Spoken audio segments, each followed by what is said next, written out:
Hi everybody, I'm back and I'm glad you are also. This is an incredible weekend that we're going to have here at Beth Tefillah, and we hope that you can join us.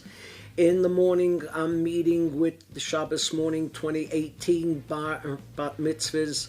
Shabbos afternoon, I'm meeting with the 2019 Bar and Bat Mitzvahs. In between, we have marvelous davening, and we're having a very special guest speaker this Shabbos, Eli Fisher, who is coming to us from Israel, where he is a noted scholar, translator, and one of the best-known critics of the Israeli rabbinate. So it should make for a fascinating discussion before Kiddush and after Kiddush, and in between we have a wonderful bat mitzvah as well.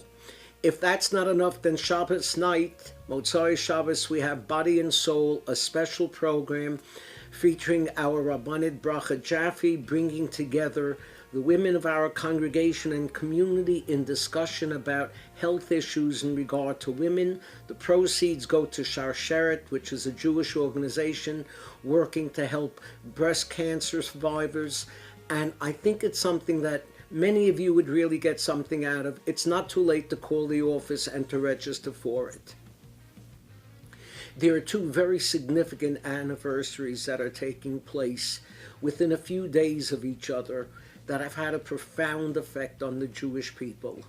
November 2nd is the 100th anniversary of the Balfour Declaration, a document signed by Britain's Foreign Secretary 100 years ago, assuring the Jews that they would have a homeland in the land of Israel. This was the most significant diplomatic achievement for the Jewish people in 1850 years. It started and put in place the Zionist revolution. Hard to believe, but a few days later, on November the 7th, in 1917, Vladimir Lenin led the Russian Revolution, which changed the course of history. Here it is 100 years later. Who would have ever dreamt that the Zionist revolution would outlive the Russian Revolution? It's a miracle of Jewish survival, and it relates to an interesting aspect of this week's Torah portion, where we have the arrival of the child named Yitzchak, the child of Abraham and Sarah, who was given a name by God, Yitzchak. The root of this is the word tzachok, which means to laugh. Both Abraham and Sarah laughed when they were told that they were going to have a child because they felt that they were too old. But the interesting aspect of this is the child wasn't called tzachok. He was called Yitzchak. He will laugh. Why put the name in the future? Perhaps the message here was Avraham and Sarah brought a new concept of God to the world.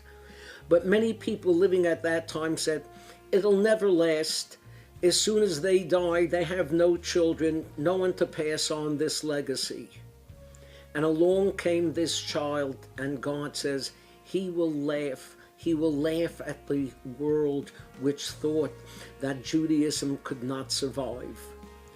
To this day, we're still laughing because there were people who said Judaism could not survive. And yet I have here a quote from Mark Twain, who said, all things are mortal but the Jews. All other forces pass, but he remains. What is the secret of his immortality? You and I are the secret. Have a good Shabbos.